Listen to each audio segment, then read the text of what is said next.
So I'm sitting here with Mike Bracken of the Government Digital Service. I suppose probably shouldn't assume too much knowledge on the behalf of all the people that might download this. Maybe we should ask you to start by beginning with what is the Government Digital Service? What do you do? What do we do?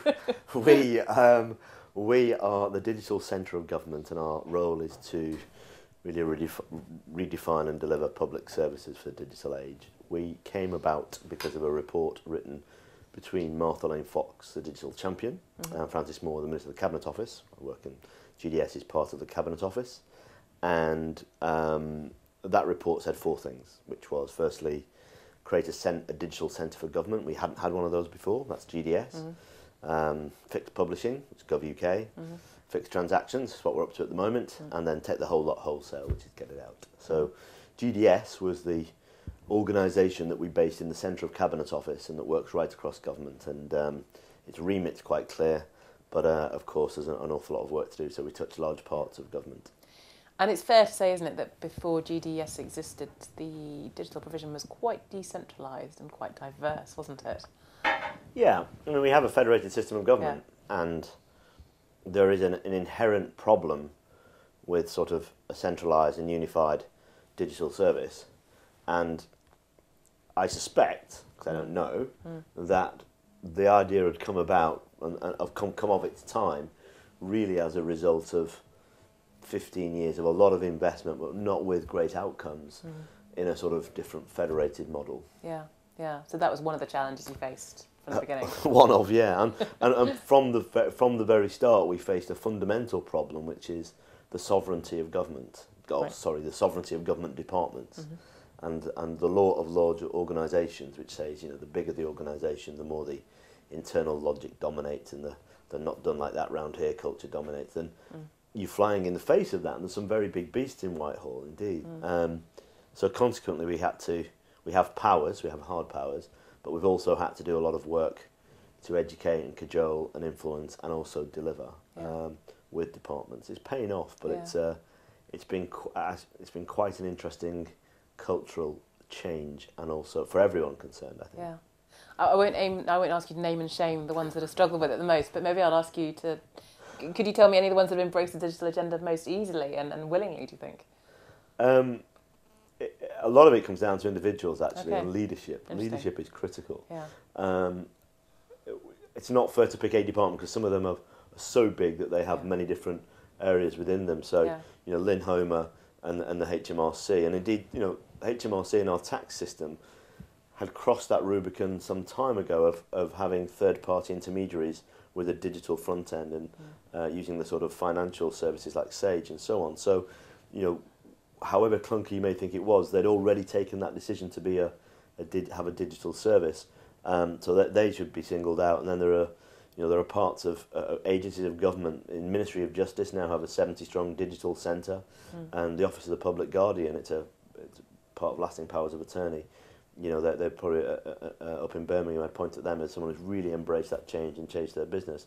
But there's 24 major departments in Whitehall, and 300 plus agencies and arm's length bodies.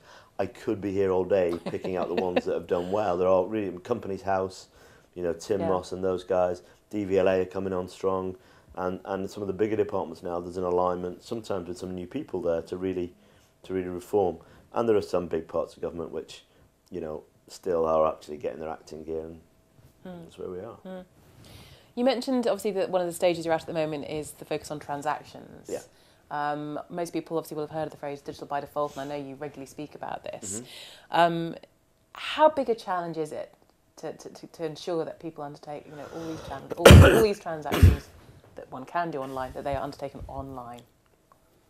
Well, to answer that question, it depends the prism you're looking at. There's all manner of issues there, whether assisted digital and so on.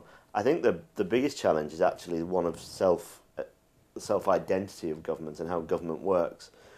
I'd contend that there've been two major waves of transformation of public services since the war. The first was really the post-war settlement, when we had to adapt to a sort of post-war economy and all the things that went with it, and we distributed parts of government around the country. Some of those parts are still going strong. I was in Long Benton in Newcastle recently, where HMRC has a big centre, that was a contributions agency in 1947. It has a legacy from that point.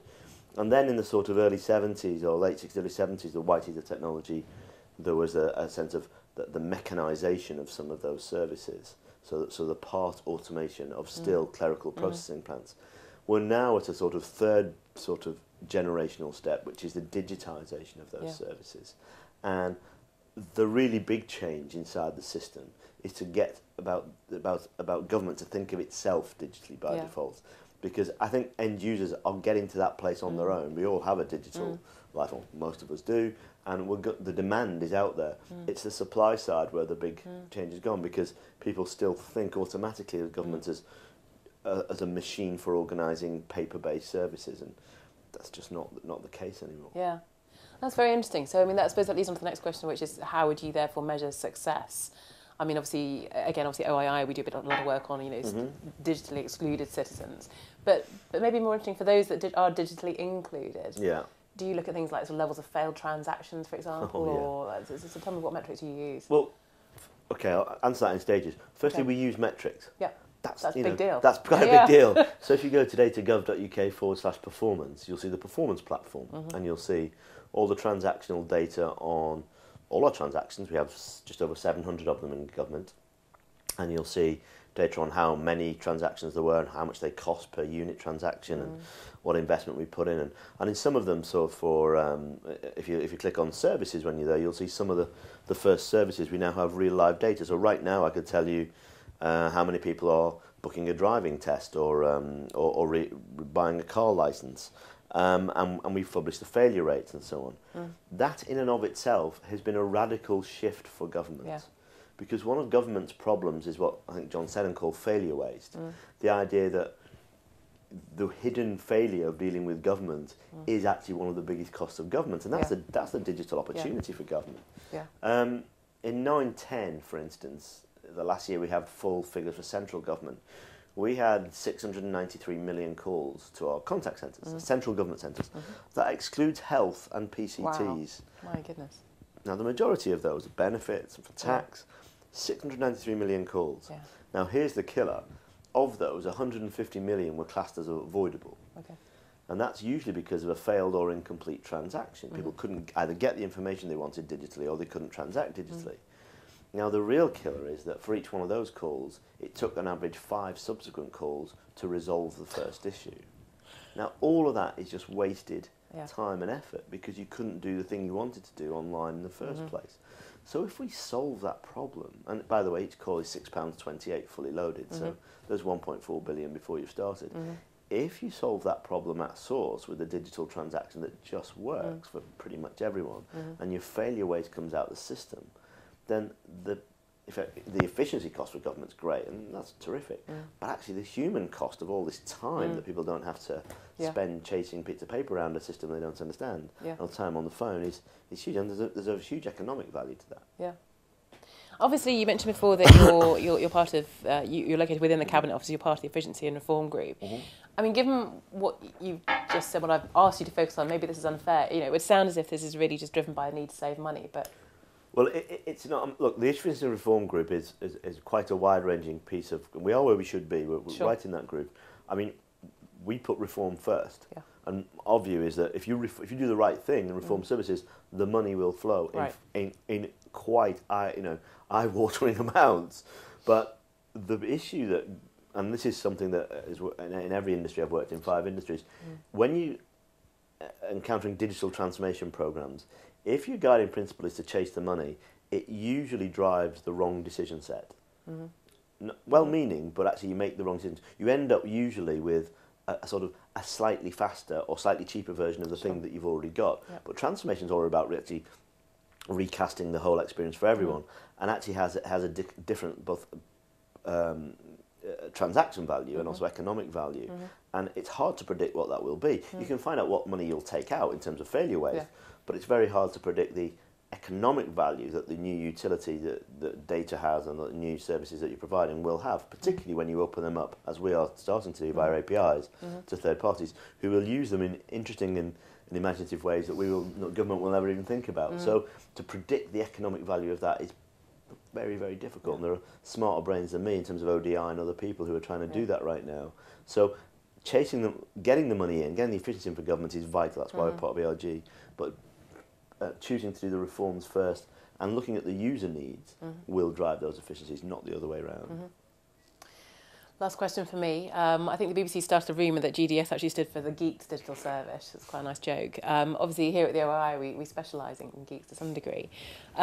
Just out of interest, I mean, what sort of skill set do your staff have, and are you looking for good people like us? We're hiring. Yes, GDS team on Twitter, but it's a fair assumption. It's probably about a year out of date now. We have hired some developers, quite a few of them, and I think we've got a very good calibre of people, and we've also hired, if you like, a wide range of skills: interaction designers, agile specialists. We've got all manner of technical architects, front end people, because what we believe in actually is interdisciplinary teams. But just as importantly as those people are policy colleagues, who there's plenty of those in government, and are long-term civil servants who have been working in government for a long time, because it's not you have one or the other, it's actually how you make these hybrid teams work.